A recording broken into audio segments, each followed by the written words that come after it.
जय हिंद साथियों, Chetak defence academy Karauli.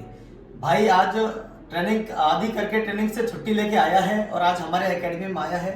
भाई का सिलेक्शन हो गया, भाई सेना में भर्ती हो गया, आज हमारे यहाँ आया है। तो पहले तो आप भाई से पूछना कि भाई कैसी वहाँ स्थिति होती है, किस प्रकार से एक सैनिक को वहाँ रहना पड़ता है, कैसे कैसे कौन कौन सी चीजों का ध्यान रखना पड़ता है, वो सारी चीजें मैं आपको पूछवाऊंगा। उससे पहले भाई का बहुत बहुत स्वागत है कि आप कठिन परिश्रम करके और आपने सिलेक्शन लिया, बहुत बहुत बधाई, शुभकामनाएं। हम तो ये चाहते हैं कि भाई आप और भी आगे बढ़ें और आप ऐसे भाइयों को तैयार करें कि जो भी भाई सेना की तैयारी करना चाहे या किसी अर्धसैनिक बल की तैयारी करना चाहे तो आप उसको मोटिवेट करके उससे बोले कि भाई आप तैयारी करो, आप 100% आपका सिलेक्शन हो जाएगा, आप अपने लक्ष्य को प्राप्त कर लेंगे। आप ऐसे सभी को मोटिवेट करें। अब मैं भाई से पूछूंगा कि भाई कहाँ आपका ड्यूटी है, किस प्रकार से है, सारी चीजें वो एक बार अपने परिचय के साथ बिल्कुल आपको सारी चीजें बताएंगे। जय हिंद साथियों। तो मेरा नाम योगांश शर्मा है, मैं यहीं करौली में निवास करता हूं और मैंने सर की एकेडमी में ही अपनी पढ़ाई की और यहीं से अपना फिजिकल जो है तैयार किया।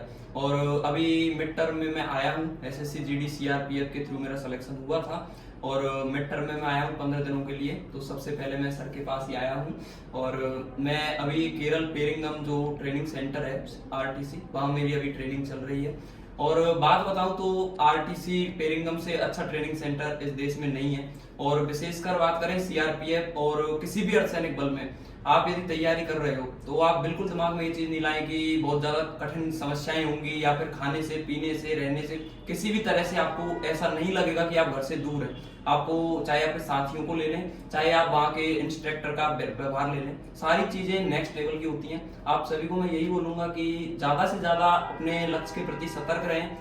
ये ना सोचे कि और एग्जाम की तैयारी करने की बजाय फौज का एग्जाम बेकार है।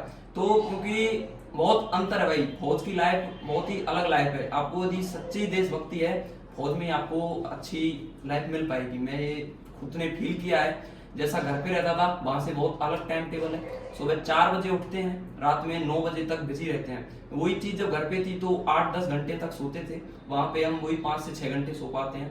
अब जब घर पे आए हैं तो परिस्थिति कुछ अलग है, बिल्कुल शरीर थकता नहीं है और कितना भी काम करवा लो। तो मैं यही कहूंगा, मेहनत करो भाई। अभी जो भाई ने बात बताई, आपको ध्यान रखना है कि जिस प्रकार से भाई ने बताया कि मेन बात यह है कि वहां आप टाइम मैनेजमेंट सीख जाते हैं।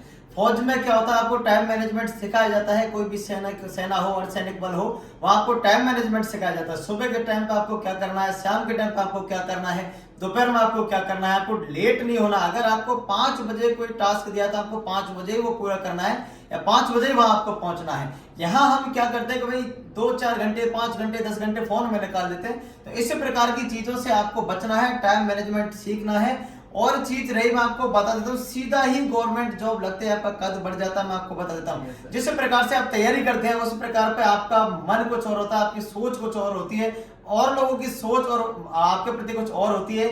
जैसे ही आप जॉब लग के आते हैं तो आपकी भी सोच बदल जाती है और जो और लोग हैं उनका भी देखने का नजरिया आपके प्रति बदल जाता है कि भाई ये सैनिक है, सेना में है और यहाँ आके आपको बहुत इज्जत मिलती है। तो मैं तो आपसे कहना चाहूंगा कि यदि आपके अंदर देशभक्ति का जज्बा है तो आप बिल्कुल सेना की तैयारी करें, चाहे वो कोई सा भी बल हो, अर्धसैनिक बल की तैयारी करें, चाहे सेना अग्निवीर की तैयारी करें, कोई सी भी आप तैयारी करें, आप वहां जाएं, आपको बहुत कुछ मिलेगा। वहां जाकर आपको देखने को मिलेगा अच्छा रहना, खाना, सारी चीजें, कठिन परिस्थितियों में रहना, कठिन परिस्थितियों में आदमी किस प्रकार से अपना जीवन यापन कर सकता है वो भी आपको सिखाने को मिलेगा।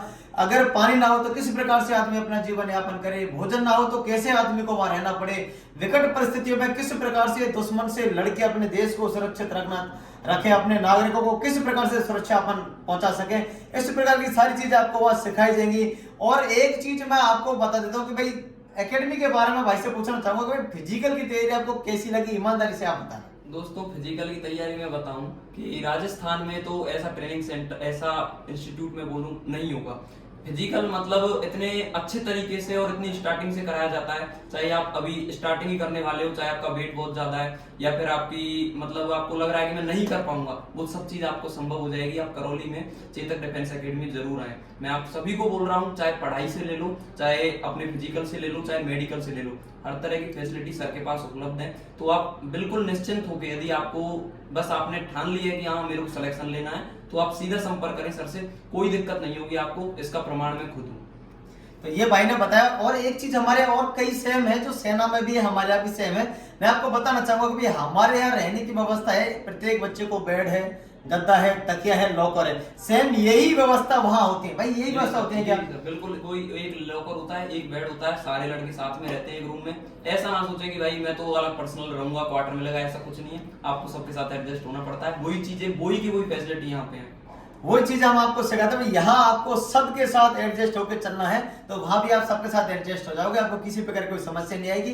फिजिकल में आपको इस प्रकार से हम हार्ड वर्क करवाते हैं कि आप अगर यहाँ हार्ड वर्क करोगे तो वहां आपको समस्या नहीं आएगी, वहां आपको मजे आएंगे। ट्रेनिंग सेंटर में आपका उस्ताद भी बोलेगा कि यार ये बच्चा कहाँ से निकल गया है, भाई बहुत अच्छा फिजिकल है। तो आपको पहले से मजबूत फिजिकल इसीलिए हम करवाते हैं, आपको परेशान नहीं करते भाई। इसीलिए कहते हैं कि आप वहां जाके आपको थकान ना हो, वहां जाके आप परेशान ना हो। और ईमानदारी बात यह है कि आप जैसे ही हार्ड वर्क करोगे आपके अंदर स्टेमिना बिल्ड हो जाएगी और फिर आपको कोई दिक्कत नहीं। जैसे भाई से आप पूछ रहे हो कि अब किसी प्रकार की कोई समस्या होगी नहीं शायद। तब यहाँ थे जब हमारी रनिंग जो है 27-28 मिनट में आती थी, 5 किलोमीटर, लास्ट ईयर जब एग्जाम हुआ था। लेकिन जब यहाँ आके शुरू की रनिंग तो लास्ट में 21.5 मिनट टाइमिंग आई थी। अब वहां जब हम रनिंग कर रहे हैं तो 20 मिनट से अंदर में हम 5 किलोमीटर कर ले रहे हैं। बहुत से लड़के हैं जिनको रनिंग में भी परेशानी होती है, फिजिकल की जो भी पीटीआई सर कराते हैं तो उनमें उनको तकलीफ होती है। लेकिन जो भी ऐसे कहीं ना कहीं से अच्छे से तैयारी करके आए हैं पिछले सालों से या फिर बहुत कुछ महीनों से, तो उनको वहां पे कोई दिक्कत नहीं होती है। यहाँ जितनी मेहनत आप कर लोगे वहां आपको सही रहेगा। यहाँ यदि आपने कोई भी कमी रखी वहां पे आपको बहुत ज्यादा परेशानी को सामना करना पड़ेगा। यहाँ पे आप सर से वो बोल सकते हो कि सर हमको छोड़ दो, हमारे ही है। वहां पे वो उतनी वो नहीं करेंगे कि हाँ इस आज तू पीटी मत कर, क्योंकि आप देश के सैनिक बनने वाले हो, देश का भविष्य है। ऐसे आपकी एक दिन की ट्रेनिंग यदि वो माफ करने लग गए तो सभी लोग खड़े हो जाते हैं कि मेरे को ये प्रॉब्लम है। तो यहाँ दिल से मेहनत करो, तभी वहां जाके आप कुछ करो। बहुत बहुत बधाई, भाई ने बहुत अच्छी बात बताई कि आपको यहाँ मेहनत करनी है। बात समझने वाली है कि भाई आप अगर आपको वहां एक दिन छोड़ दिया, इसका मतलब है कि आपका कमजोर कर दिया आपको। सैनिक जब भी मजबूत होता था उसको परेशानियों में भी और उसको परेशान करता है, तब जाके वो मजबूत होता है। कठिन परिस्थिति में जब जाके देश की सेवा कर पाता है। इसलिए आपको रुकना नहीं है, बैठना नहीं है। थकान तो सबकी होती है, आपके भी होती है, इनके भी होती है, हमारे भी होती है। लेकिन आपको आपके लक्ष्य के प्रति लगातार बढ़ते रहना है, हार्ड वर्क करते रहना है और एक दिन आप जरूर मंजिल पर पहुंचोगे। और मैं तो कहना चाहूंगा कि आप जो भी बच्चे हमारे तैयारी करते हैं सब ऐसे आए, हम उनका सबका स्वागत करना चाहते हैं, हमारी बहुत इच्छा रहती है। जय हिंद।